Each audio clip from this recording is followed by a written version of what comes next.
What if the bravest thing you can do isn't pushing through, but asking for help when it's hard? In this episode, author and Marine Corps veteran Jill Schulman shares the moment that she nearly walked away from the military and how a surprising act of empathy changed the course of her life. It's a story about resilience, identity, and the quiet kind of bravery that builds over time. I actually walked into the ROTC unit at one point, but I went in to quit. And I told him, I said, I can't do this. My grades weren't great my second semester because the divorce was really impacting my dad in a low way and he really needed me. And so I just told him, I can't do this. I just need to go home. I felt like I need to take care of my dad. So I just went in and said, hey, I can't do this deployment over the summer. You'd think they'd be like, you can't take it. You can't cut it. All right, we're just going to let you go. But they were the most understanding. And they said, as an organization, if you're going through something hard personally, we want to be there for you. I'm Matt Gilhooly, and this is The Life Shift. Candid conversations about the pivotal moments that have changed lives forever.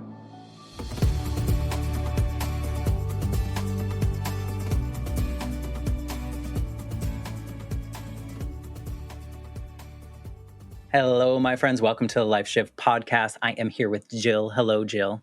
Hello, Matt. Well, thank you for being very fancy for the Life Shift podcast. Yes, I'm very fancy. Matt, I put my light on, got my fancy shirt on. For you, my friend, you just get the best version of Jill. Well, thank you for wanting to be a part of the Life Shift podcast. This, I tell people, and people are probably sick of me saying it, but it really is this healing journey that I never knew that I needed personally. And it's been so beautiful to talk to almost 200 people now about these life shift moments, realizing full well that we have lots of life shifts in our lives and there's lots of pivot points. And, normally we kind of identify this most pivotal moment in our lives where from one moment to the next, everything was different. And sometimes that's an external force. Sometimes that's an internal fire of some sort. For me, when I was 8, my dad had to sit me down and tell me that my mom had been killed in a motorcycle accident. And it was at that moment when he told me that everything that we had ever planned for my life was not going to be what we planned, right? Everything was gone. That version that we had dreamed about was gone. And this was like late 80s, early 90s. People weren't talking about grief.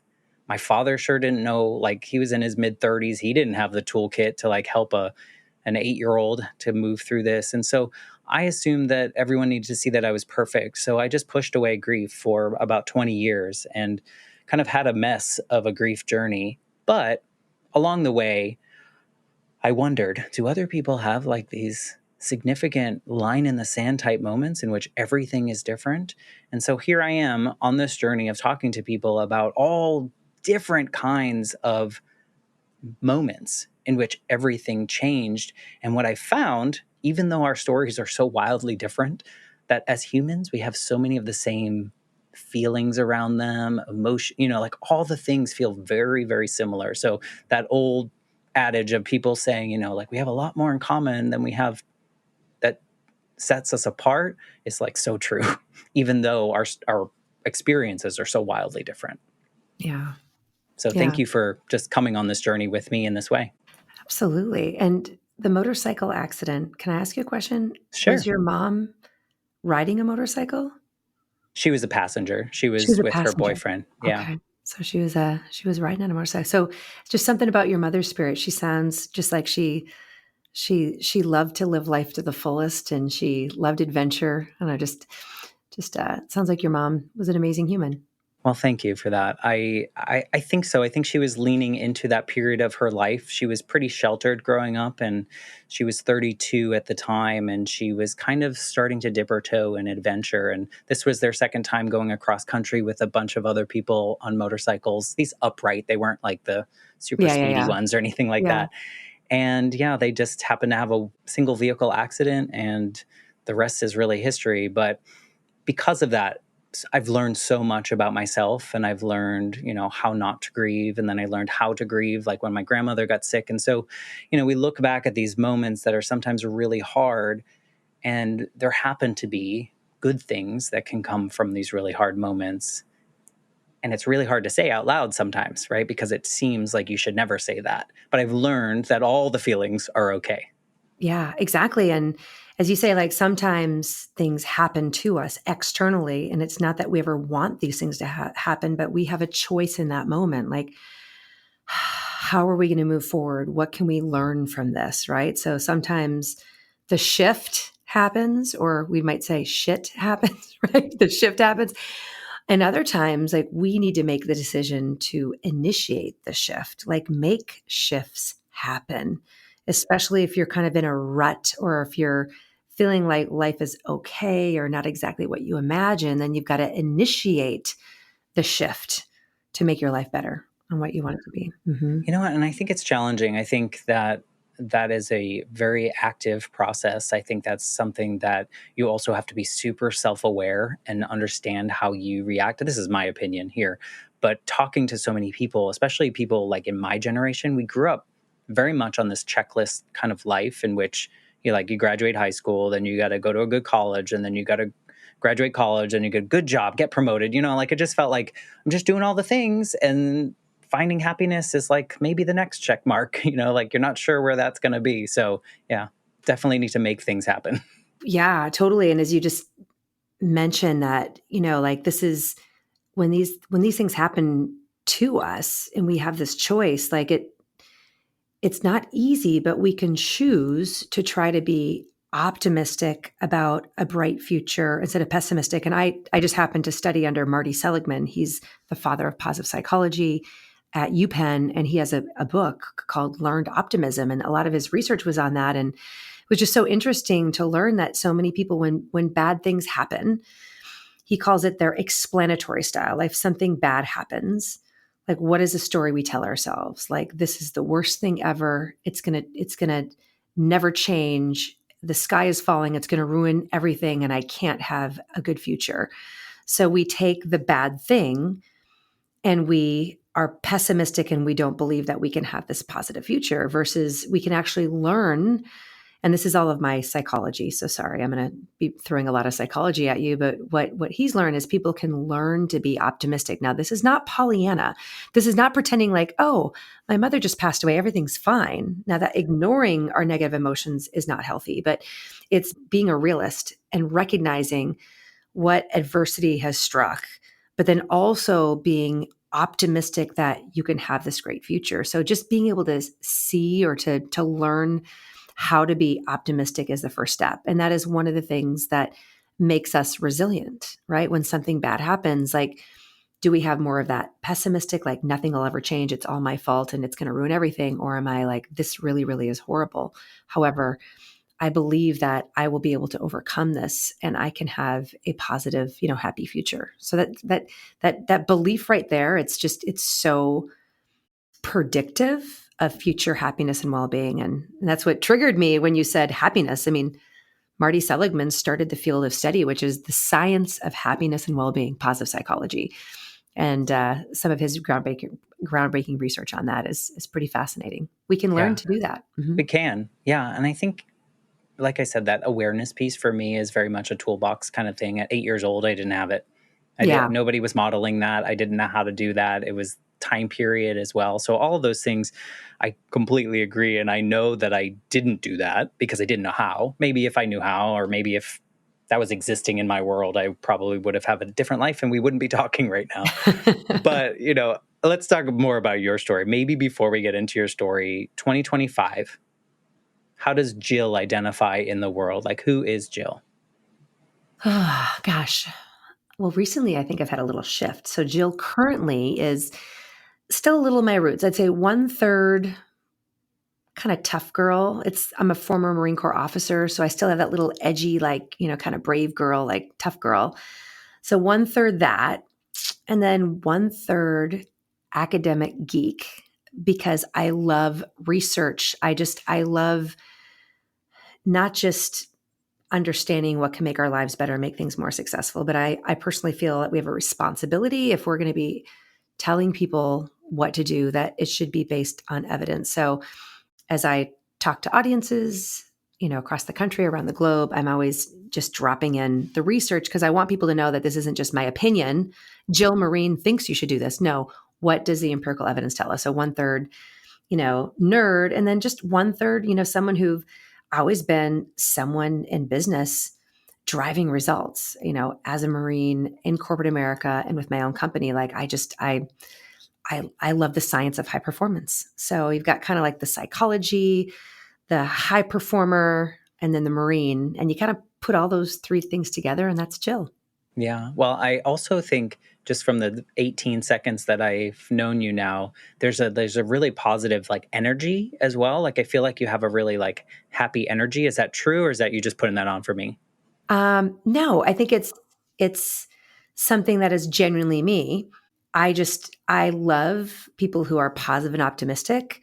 I know, again, based on the research, that whatever energy we have is contagious and it makes an impact on others. So one of the things that I like to teach too is, I have some days where you wake up and you're exhausted and maybe something happened and you're kind of down. And one of the things that we know based on Barbara Fredrickson's research, she wrote a book called Positivity, is that we can choose to change our emotional state to best serve us, our teams, our families, whoever we are around. So I try to proactively model that and choose, if I'm wake up in kind of the wrong side of bed, I think about what things can I do to try to generate the positive emotions that will best serve me. And these are the things that people don't talk about in corporate America, and I'm trying to talk about them. Like, literally when they study like the either the positive emotions versus the negative emotion has a huge impact on culture, results, productivity.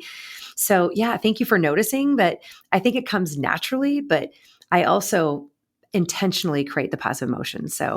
But yeah, so it radiates. That's probably a practice, but also like I think that's a good thing, a nugget for people to pick up because, we can wallow in things. And sometimes I do, and I acknowledge it, and I say this is not forever, and this I know I have my tools to get through whatever this is, and I kind of move through life and back into the normal state. Yeah. And Hmm. I Yeah. can't win them all, but I try. Exactly. Yeah. Exactly. Well, maybe you could kind of paint the picture of your life leading up to the life shift moment that we're going to kind of center things around. And you can go back as far as you need to kind of paint the picture of who Jill was before that. Yeah, I think the first big shift in my life is I grew up in Minnesota in the Midwest. I had a pretty normal childhood. But I knew I wanted a shift. I wanted something different or more. Like my father still lives to this day in the same little tiny town I grew up in, Prior Lake, Minnesota.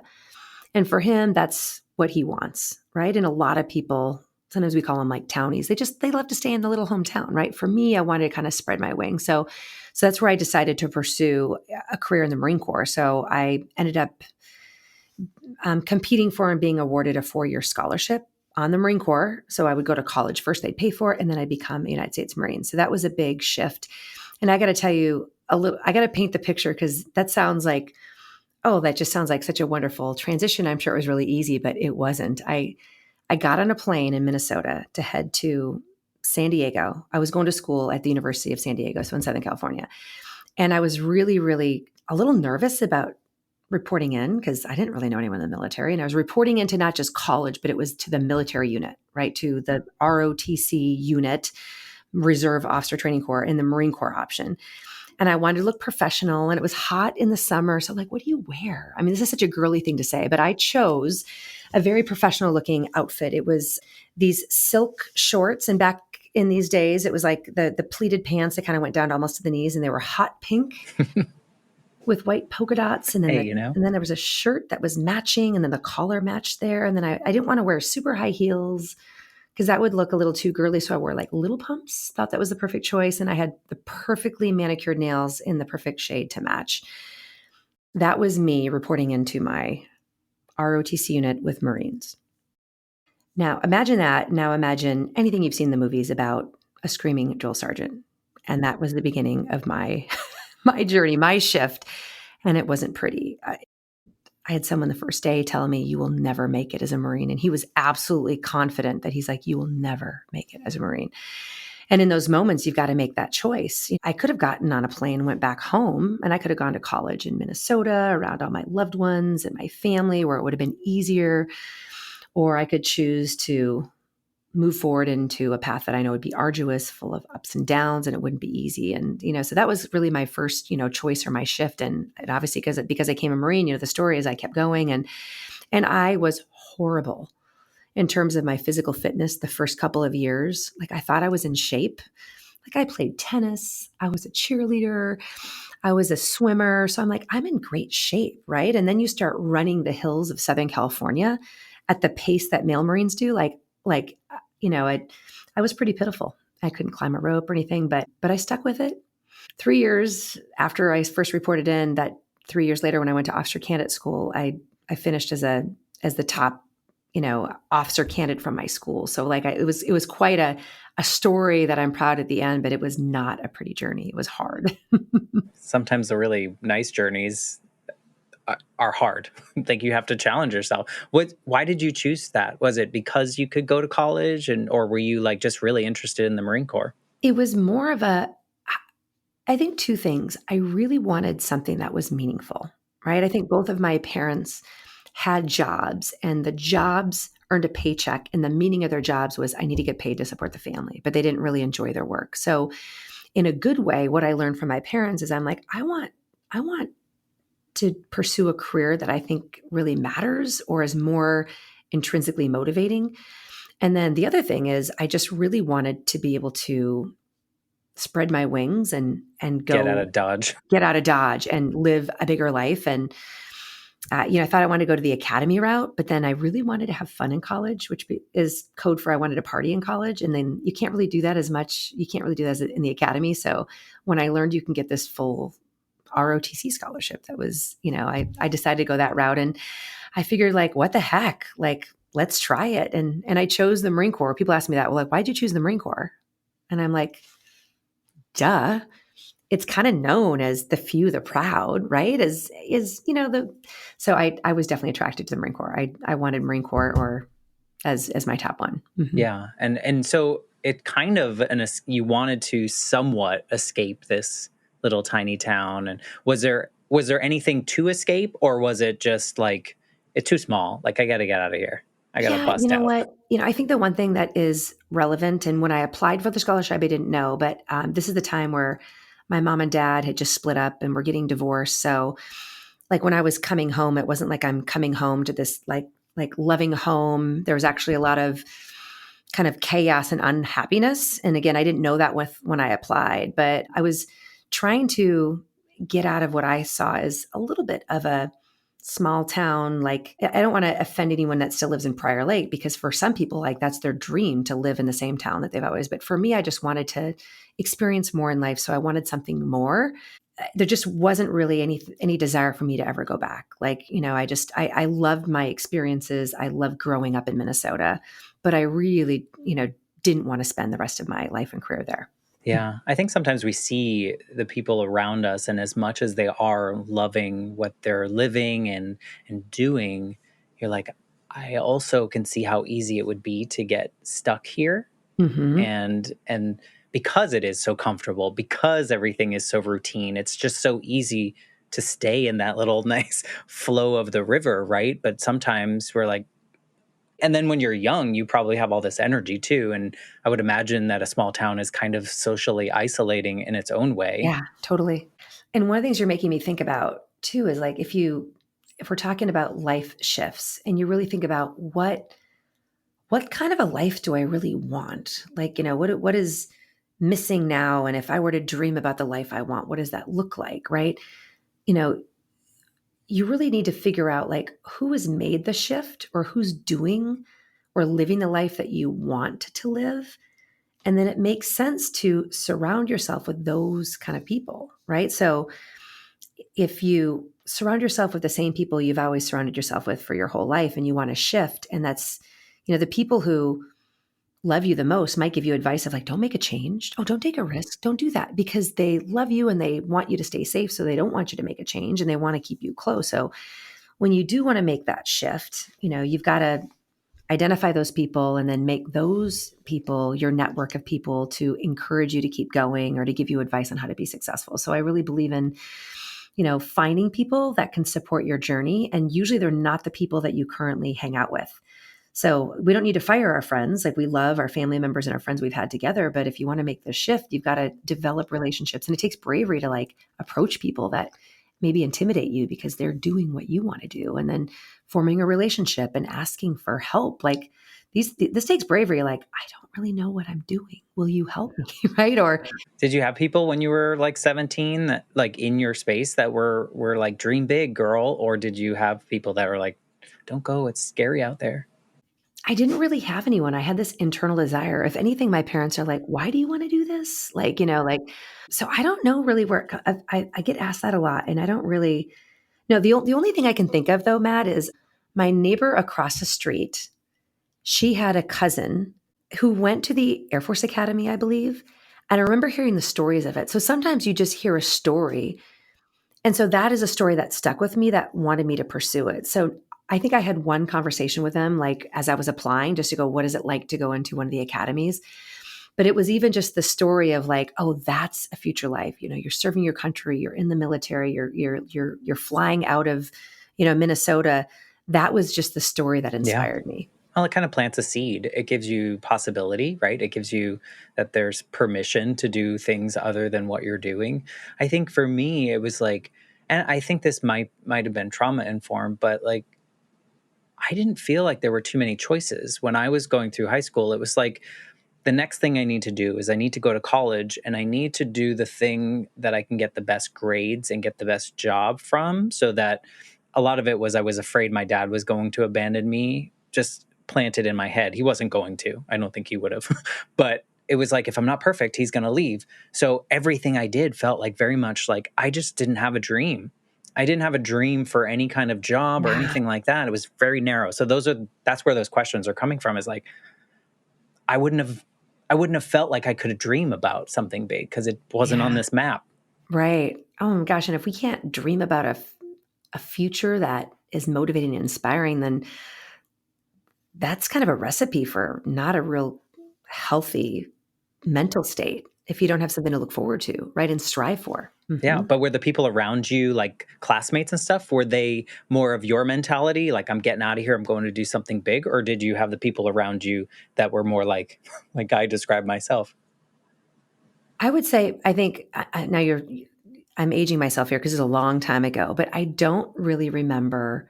I think most of the kids that I was surrounded with were all going to pretty much local colleges, right? So I was definitely, I think part of it too is I don't, my high school experience, like I was kind of a nerd, I didn't, I had a good experience. Like I had a good academic experience. I was in a lot of sports, but I wasn't popular. I wasn't cool. I wasn't popular. You know, I don't know. I just had kind of a blah experience, right? So I think that's part of the reason why I just want to be like, all right, maybe I didn't peak in high school, which was maybe good. Like, but I want to go out and have an adventure and do something different. I don't Yeah, know. no, I think it's beautiful. I just so curious because it's not my experience, and the people around me, we all kind of just like, there were some people that like really went out and did what kind of things that you did. So I love that. I also love that you showed up fancy on day one and you were told, no way, Yeah. this is not going to be your thing, girl. Is that something that lit a fire in you? Like, I'll show you, or Yeah. were you like, oh shit, I should go home? It did. I mean, in that moment, it was really obviously hard to hear because the gentleman who told me that is someone I just really looked up to. So it was really hard to hear. But if you tell me that I can't do something, it does. It lights a fire. And I really wanted to prove him wrong. So in the moment, I thought it was so devastating. This is where you can look back and go, I am so happy he said that on day one because there's so many times that I wanted to quit, especially that first year, because there was two females that were in the unit. The other girl quit my freshman year. So then I was the only one standing. I was the last girl standing. So there's a lot of times where I wanted to quit. And the reason I didn't is because that was like haunting me. And I'm like, no, I've got to prove him wrong. So we can look at this retrospectively and I can say, I'm so glad he told me that on day one, because maybe that's the fire that got me through. Yeah. Yeah. Were you, as you move through and were achieving things, were you were you were you trying to impress him? Was he always part of the I bubble? had this dream that after I was commissioned and I had my bars and I earned the title of Marine, that I'd run into him someday, like as we're both active duty, like out on a ship or like whatever. And I would see him and I would be able to like, snap a, moment never happened. No. Did you encounter him throughout that, or was that just Never. that one day and it was just like right place, right time? He was Unfortunate words, but he was in his final year okay. when I was a freshman.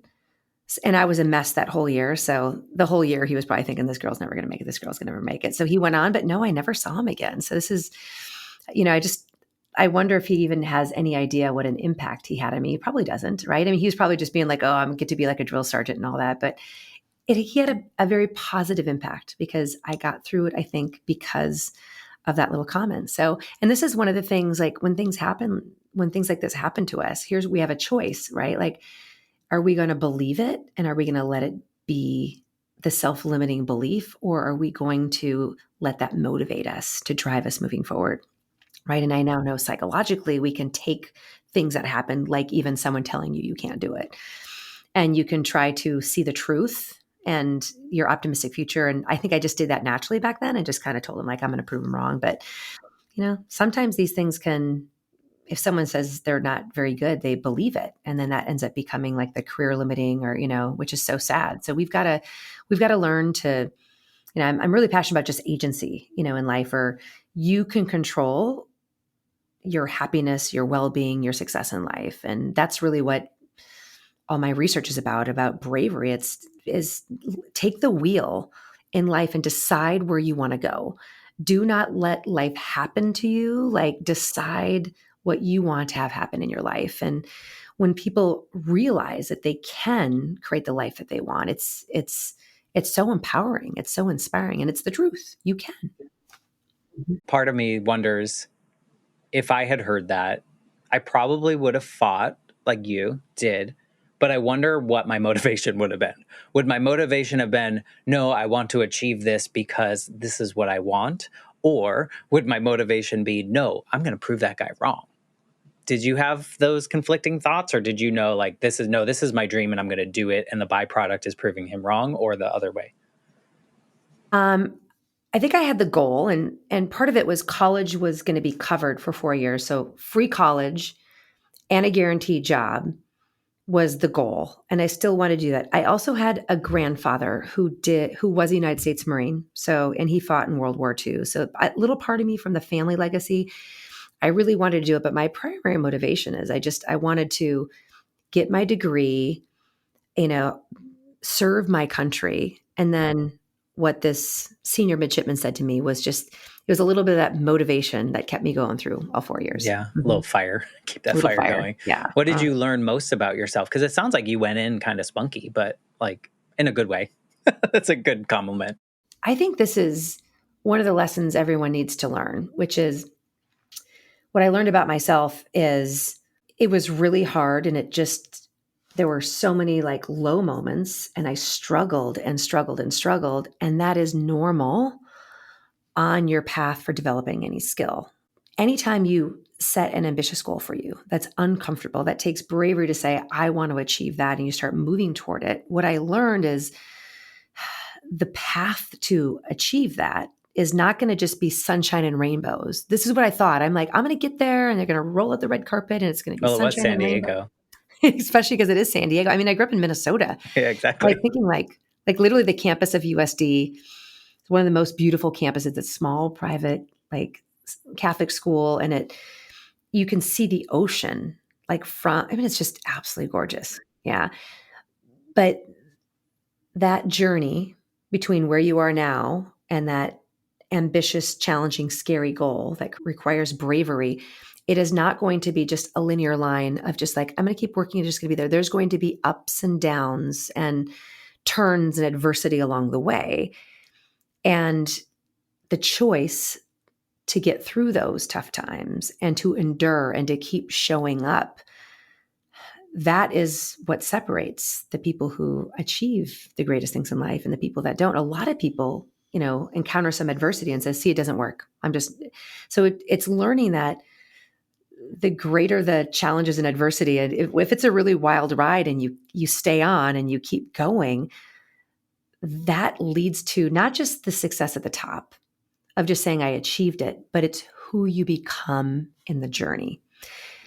And it's the increase in your self-confidence, in your self-efficacy, of fighting through and working really hard. So I want to just relate it back to now the research that I know, which is growth mindset, Carol Dweck's work from Stanford of, some people believe in fixed mindsets like, oh, I'm not marine material, I could never be a Marine, right? Versus saying I'm not marine material yet.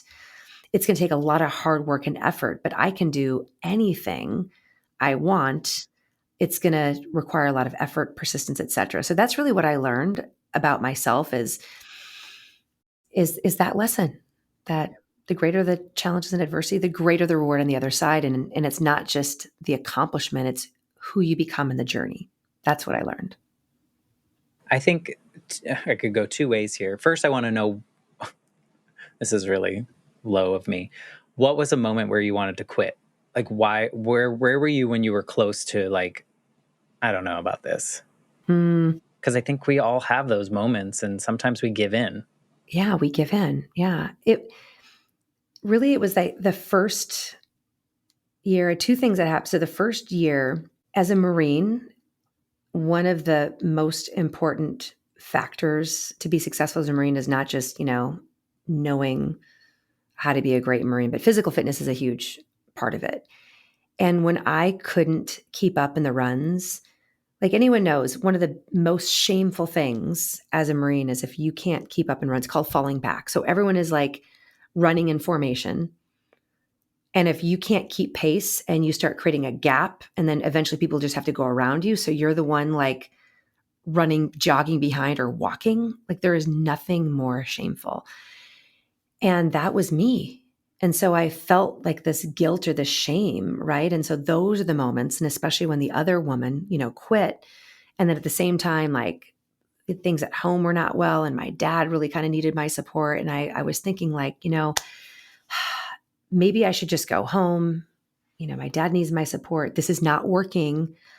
The first full year, I still couldn't keep up in runs. Right. And those are the moments where, I said, am I cut out for this? Should I just go back home? I got a year of school for free. So those are some real moments of looking in the mirror, because you want to be good at what you do. And I wasn't good at it yet. But now in retrospect, I'm so glad that I stayed. At this point, when I look back right now, I'm glad I was such a pitiful case in the beginning and not really strong, because I think I got more out of the experience in growing and overcoming than some of the people that came in. That there's a couple guys that were in my class and they were already like cross country runners. They were cross country running stars from their high schools. So when they came in, the physical aspect, like they didn't have to overcome as much, right? And they've gone on to have very successful careers in the Marine Corps as well. But now that I look back on it, though, it's the fact that I decided to keep going. And I actually walked into the ROTC unit at one point. I haven't ever shared this before on a podcast, but I went in to quit. And I told him, I said, I can't do this. My grades weren't great my second semester because the divorce was really impacting my dad in a low way, and he really needed me. And so I just told him, I can't do this, because after your freshman year in ROTC and Naval ROTC, you have to basically go active duty and deploy over the summer. And I'm like, I just need to go home. I felt like I need to take care of my dad. So I just went in and said, hey, I can't do this deployment over the summer. I did need to go home to be with my dad, to help him.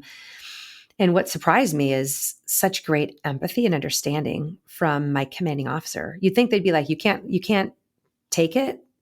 You can't cut it. All right, we're just going to let you go. But they were the most understanding. And they said, as an organization, if you're going through something hard personally, we want to be there for you. So they gave me resources for myself and my dad, allowed me to not go on that first deployment, to take care of my family and come back so I could be ready to train again when I came back. And so the march into the commanding officer's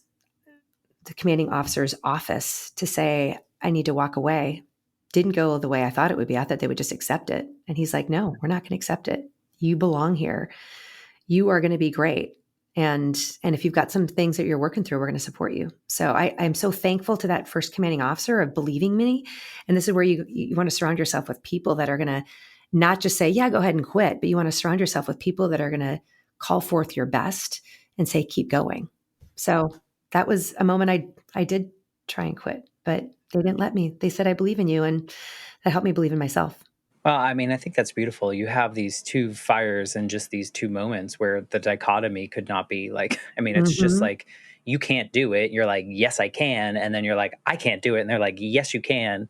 And it's just like this beautiful, it's kind of these beautiful markers of showing that things are not linear, right? And we have feelings. And part of the thing that I think listeners can get from that story is more, you were really advocating for yourself at that moment. Mm-hmm. Although you were thinking, I'm going to quit, you were like going to talk to someone to say, look, I got to get out of here. Here's what's going on. You could have just said, I quit. I'm not giving you a reason, but you're like, here's my story. Here's what's happening. And you gave the vulnerability and the ability for other people to show up for you. Yeah. And sometimes we don't do that. We don't share the story around whatever decision we're making.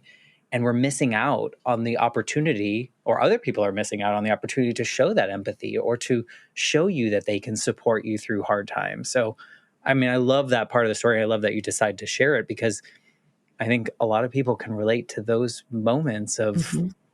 like, this is hard. This is Like, life hard. is hard. Life is It's not hard. even, it's not even just the Marines. It's like life can be hard and you just want to quit at certain things. And asking for help and support that you need is a strength, and it requires bravery. So in my research, I've got like the three things, like evidence-based practices that helps you build more bravery to pursue those things that you want. And one of them is brave relationships. So it wasn't until you asked me this that I connected with that experience, right? With what it shows in the research. But if you have a goal of something that's really challenging, there will be ups and downs. And if you want to be able to get through those times, you have to be able to develop these brave relationships where you're not only connecting with people who have done what you want to do, but then you have to go and you've got to be vulnerable. And so many times when I'm speaking to audiences, there's some people in the audience that look outwardly very brave.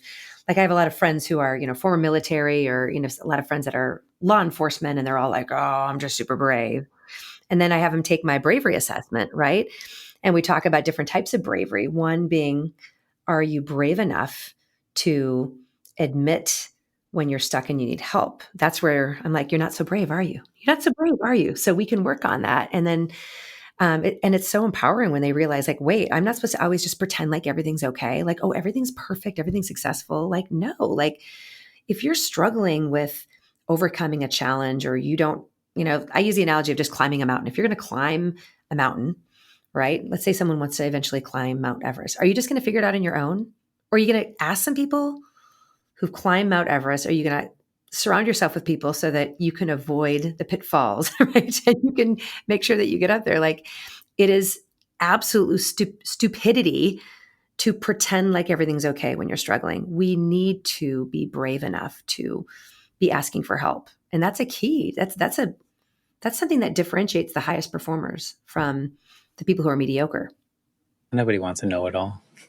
Exactly. Right? You think you're just so perfect? Yeah. Right. And then you just know that they don't actually know it all because they're just trying to mask whatever they're insecure about. So it just becomes self-fulfilling prophecy there.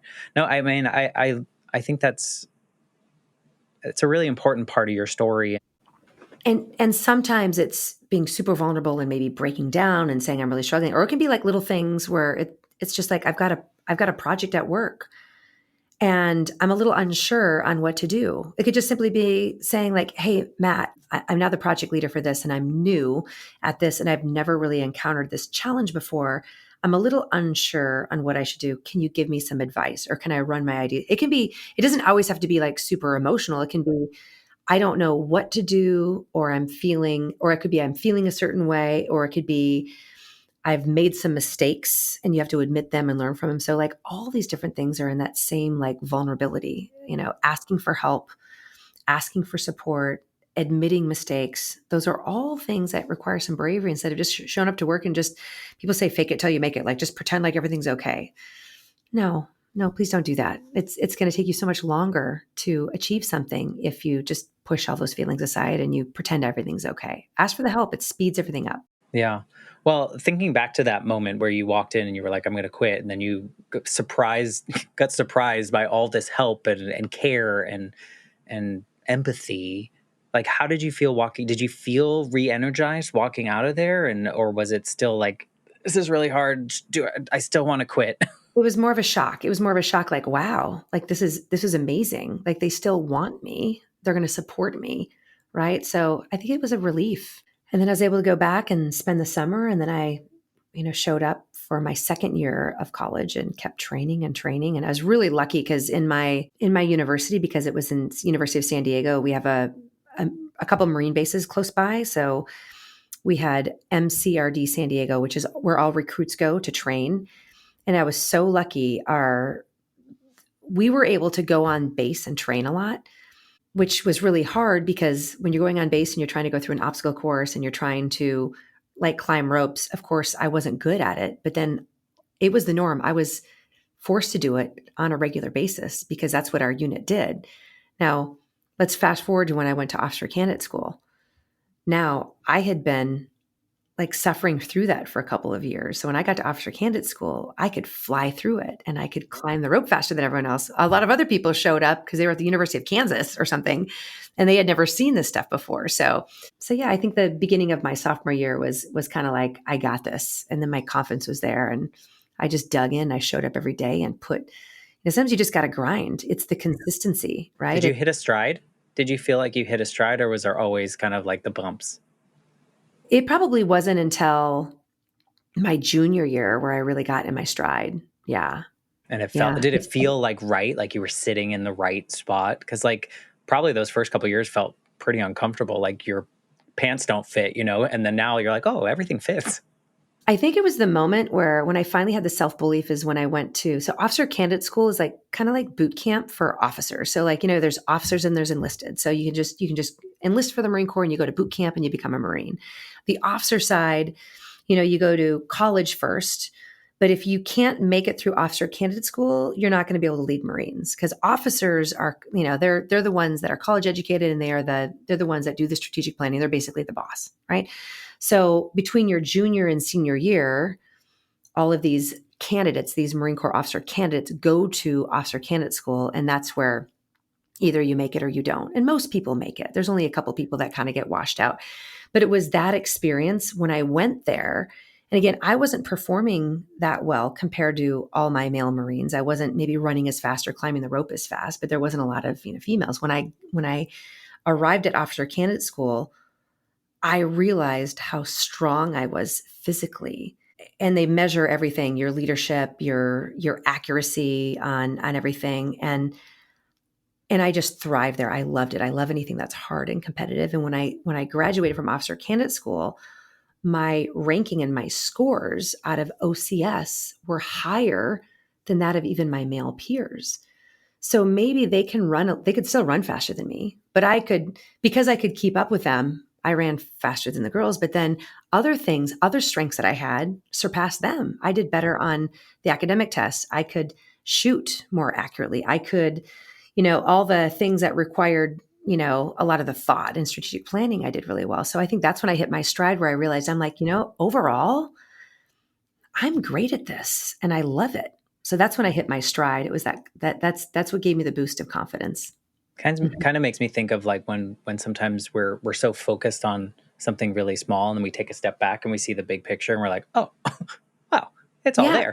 And we fixate on sometimes our weaknesses. So this relates to like, let's recognize what are our natural strengths. Let's leverage those to be successful. Now, if we have a weakness that is preventing us from delivering at work, then we need to work on those so that we're at least at a minimum. But yeah, focusing more on what you have and what your strengths are, that's going to lead to higher levels of self-confidence and work satisfaction, et cetera. So there's another like little tie-in of what the research says about recognizing and leveraging your strengths that I realized. So I finally recognized my strengths. And it's not just all about physical ability. I mean, it's important in the Marine Corps, but it's not everything. Yeah, no, I love that. And so what happens in between? I know we're like, and now you're just like, you've got this book going, you all this research. Like, first of all, where do you keep all that in your head? Because like your head must not have a lot of space in it anymore. Yeah. This has been so great to kind of take a step because it's been a long time since I went through all this, but I'm seeing all these like little parallels to what I now like write about and speak about. Right. So thank you. This has been like, I feel like I'm in a therapy. This is great to relate everything. But if I fast forward, so I served for 5 years, a little over 5 years, active duty. I made another shift, and this shift was perhaps even more scary, getting out of the Marine Corps. When you are a service member, if the only thing you know is how to serve and be in the military, getting out and going to the civilian world is actually so scary. So I had to make that shift.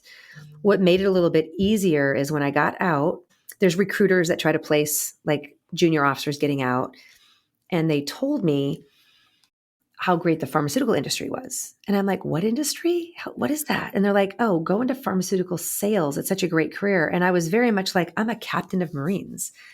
I'm above sales and medical. What? And they just said, and they said in a very nice way, like, okay, hot stuff, like just go practice your interviewing skills. At least that'll benefit. So I'm like, fine. So I interviewed with a couple companies, and the second company that I interviewed with, the hiring manager was a former Marine Corps officer, and it was just meant to be. And then my next 13 and a half, 14 years, I was in the pharmaceutical, biotech, and device industry, and I loved it. Really? I fell in love with the science. I had no idea how much I loved it, but I loved learning about the science and then how you can present the evidence to have better outcomes for patients. So I thrived and loved it, and I did very well, and I moved up. And then my last job that I had in the pharmaceutical industry was doing leadership development. So I moved up, and then I loved learning how to lead and getting even better. So that was my last job. And then I made another shift. I decided to start my own leadership development company instead of doing it as a job. So that was another big shift, another scary shift. And so I did that. And that's been 11 years with the company. And then my last shift was deciding to go back to school and study the science of happiness and well-being, because it's really the most important thing in life, right? So, and now it's on another shift where instead of just doing, delivering leadership development workshops, which I still love doing and my company does, but now I want to really take my research and try to bring it to the larger world so that people realize that anyone can become brave. You just need to know how, and it's not just for Marines or Navy SEALs or firefighters. Like there's like little everyday things we can do to be brave for ourselves, right? So we can go after what we want. There's so many moments that we sometimes can decide to be brave or we can cower. And in those little moments, think of each day, day in and day out, if people have these little moments like, oh, I need to have a hard conversation, right? Like you to choose to be brave or to cower, and maybe it's having the hard conversation. Maybe a week later, it's putting your name in the hat for a position you really want. And you decide to not go for it, to cower versus be brave. And then next week, there's an idea that you have and you're a little nervous about sharing it. And you were about to raise your hand, but you decide not to share it. Like all these little things add up over time. So I call it the bravery effect. That is backed by research too. So I want people to realize like bravery isn't just running into a burning building. It's all these little micro moments, and you're being brave for yourself, right? And if you can learn to do that, it's, I use the analogy as well as everyone knows this, like, when you save for retirement, if you keep consistently doing these things and saving over time, you can have all this wealth at the end. Bravery is like the same way. If you learn how to make these little micro decisions of being brave for yourself versus cowering, those things can add up over time. And the consequence is your career, your success, but it's your happiness and well-being so that you can look back on life and not live a life of regret. Do you think, well, you probably know because you're all research and you like that stuff, but do you think you have to have success with some of your brave choices in order to be more inclined to move into the next brave choice? Yes and no. Yes, in the case of we teach people to make brave choices that are the right level of difficulty, right? So if someone says, I want to be a Hollywood actress, or if I want to climb Mount Everest, I wouldn't say, don't try to go for the big movie for the tryouts, or don't try to climb Mount Everest in 2 weeks. It's too big of a challenge now. So you got to find things that are a little bit scary, but realistic. So in that way, I try to teach people, like, always kind of live on the edge of your comfort zone. Like, if things aren't a little bit uncomfortable or you're not a little bit scared, you're probably not challenging yourself enough.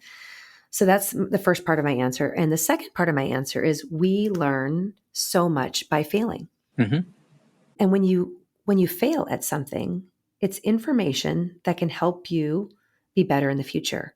And sometimes we can go down a road and we realize, like, this is just not me. This line of work is not sparking joy. I don't think this is what I really want. And in that case, you can just say, this is a really good learning experience. And you got to sometimes, go down a wrong road to turn around and go the other way. So we learn from failure. So as long as we're learning from the failure, it's positive. Sounds like we just need to like rebrand failure, right? Yeah. Like, because everyone talks about it, right? Like, I mean, like, failure is learning, and like, we all know it. Like, let's rebrand it so it doesn't feel so icky. The word itself is still icky. Yeah. And even if you're going down the right path, you're not going to be great out of the gates. You're going to have those little failures. So, failure is kind of a sign that you're trying and that you're learning. Because if you try something and you're perfect at it the first time, first of all, it wasn't challenging enough, right? So yeah, so we need to rebrand failure. Failure is the world's greatest teacher. Well, if you think about working out, right? Like, you're lifting to your muscles' failure. They're tearing, they're ripping so that they can get stronger, and then you do more. So, I mean, in its sense, like, that's kind of failing. Your muscles are failing at the time, and then they get better because they failed. So Yeah. Oh, I thought of love that. I love that you use that analogy, because the same thing happens actually in our brain. So there's the ACC in the back of our brain. It's, something you can call it the bravery part of the brain. So when you do things that you don't want to do, that you're scared of, or you're uncomfortable that you don't want to do, and when you do it, it's actually just like a muscle. I use that. You don't go in and say, I want to have big biceps, and you go and you try to lift once and then they're not big and you quit. No, it takes time and effort and lifting to failure. And the same thing happens with bravery. So if you feel like, well, I'm kind of timid, I'm shy, I'm just not a brave person, it's just like saying, like, I'm just not strong and I don't have strong muscles. Like, if you want to build that muscle, you can. And so they've been able to look over time, when they do, like, the MRI studies, that part of the brain actually grows over time and it becomes easier to be brave, right? Because now you're like, oh, it's amazing how our brains and our bodies adapt to what we do to it. It's So like muscle memory, I just guess. like muscle. Yeah. Yeah, It's in a amazing. way. So why are you writing a book? Or I'm sure it's already written, but why a book? Just cuz? No, the reason I'm writing a book and trying to speak and do all these things is, now that I've discovered this research. So I basically did my capstone at the end of my master's program. So I studied under, like, Marty Seligman, who is the father of positive psychology. You do a capstone at the end. And the program that I went to, it's called a Master's of Applied Positive Psychology. So it's supposed to be applying it. So when I did my research and specifically landed on bravery, I'm like, this is so needed. So many people I talk to, just, they're not living the life they want, or they let fear hold them back from living the life they want or doing what they want to do. And I'm like, okay, there's science behind this.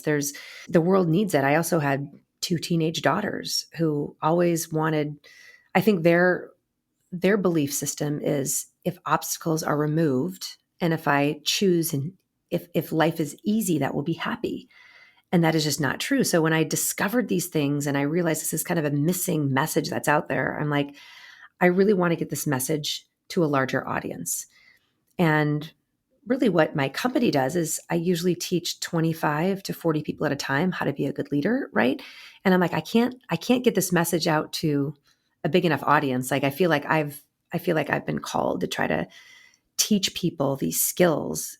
And in order to do that, writing a book scales it, doing larger keynotes scales it. So it's just really all about scaling the message, because I mean, so many people who have learned the science and started using the practical tools, it has, like, transformed their life, right? And again, it's not just accomplishing the thing. Like, I am who I am today because I endured all the things that I had to reach that peak. So it's not even about the accomplishment. It's about who you become on the journey. Pride, self-belief. It's the best stuff ever. So that's the reason I wrote the book is, hopefully people will read it, pass it along so more people can learn. The ripple effect is going to be beautiful. If one person, they influence another person, I love it. I love that it wasn't like, I just always want to write a book, but rather I want to get this message out there. It's And, the message. It's got to be always about the message. I think some it's people not write a book to be always like, oh, I'm a published author and I just want to be right. famous. No, it's about the message. I don't care if people know about Jill Schulman. I want them to read the book and then I want them to pass the book along to someone Mm-hmm. else. Like if I read an amazing, amazing book that really fundamentally changes me, I tell people like, read this book. It's so good. So that the job of the book is to, spread the message. Are you ready for a silly question? Sure. Okay. So it's an impossible question as well. So 2025, Jill, if you could stop Jill walking in those silk shorts and the collared shirt and the nails done and dressed to the nines, walking on your way to enter that office, is there anything you would want to tell her about this journey she's about to go on? It would probably just be, it's going to be really hard and really miserable. And your ability to stick with it and push through the hard times will be one of your most proud accomplishments. So savor. I was sharing with you earlier. In the Marine Corps, we have this saying, and it's embrace the suck. Now I really believe it. So it really is like when things are really hard, instead of just being down in the dumps, I would give myself the advice is the hardest things that you have to endure will become the life's greatest moments. So in those moments, just remember that. So I'm not having a pity party. I just realize that this too will pass. Yeah. Do you think she would listen? I don't know. Kids these When you're days. 18 or 19, I don't know if you listen to anything. Like I'm trying to teach my kids, but I don't know. Like, Yeah. You know it all too when you're that age. I did at least. yeah, No, exactly. it's a silly question, but it's always so interesting. I think back of the 8-year-old me walking into my dad's office, and is there anything I could have said to him? Probably. I probably wouldn't have listened. I probably wouldn't Yeah. have heard it. But at the same time, it's just a curious question of like, what would life be like? But I think we all have to go on these journeys in the way that they unfold, because it brings us to where we are now and brings you to soon. Mm-hmm. Around the time of this episode coming out, your book is in the world and people are going to be reading it, putting things into practice, and then like passing it along. And, Hopefully. like Hopefully. that's so beautiful. And Well, and congratulations to you. I dedicated the book to like who I really want to read the book are my two daughters. I hope they do. And a lot of it will probably be familiar because they've been hearing me talking about it. But it's kind of funny. Like when I had beta readers read the book, the most common feedback I received is people said like, "Oh my gosh, I need to give this to my son, my daughter, my niece, my nephew, or my business partner." So, that the book is written as a parable.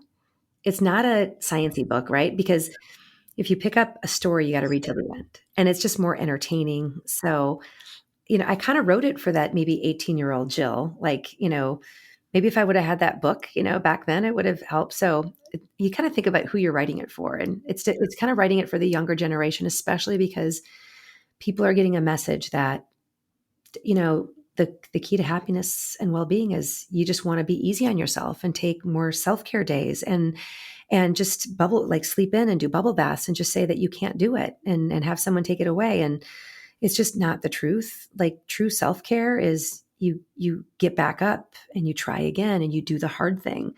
That is keeping promises to yourself.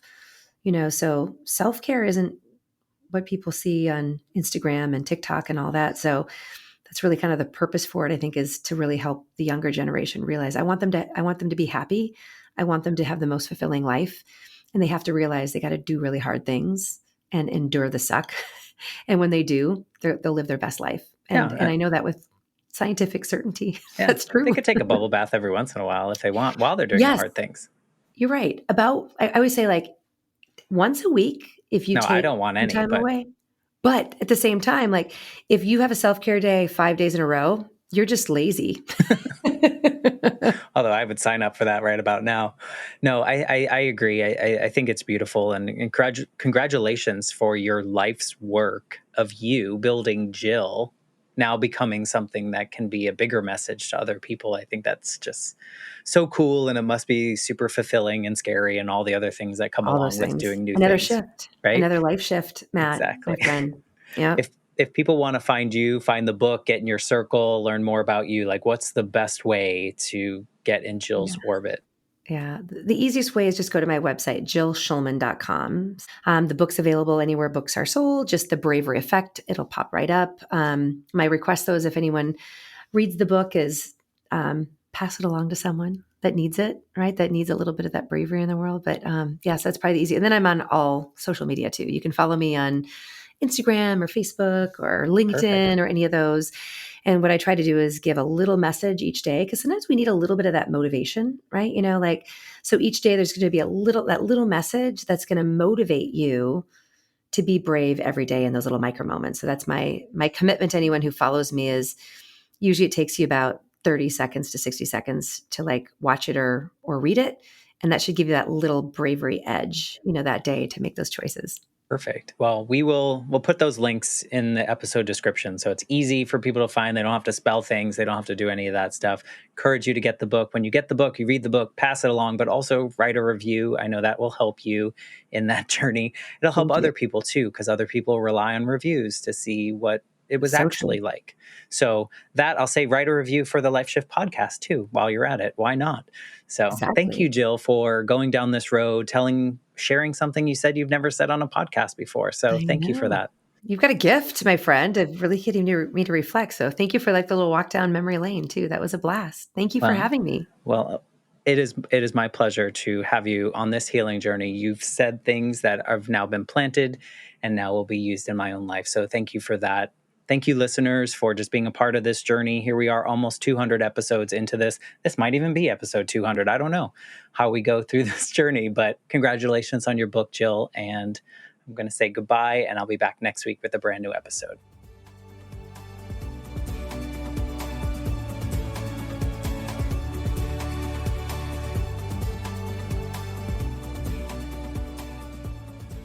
For more information, please visit www.thelifeshiftpodcast.com.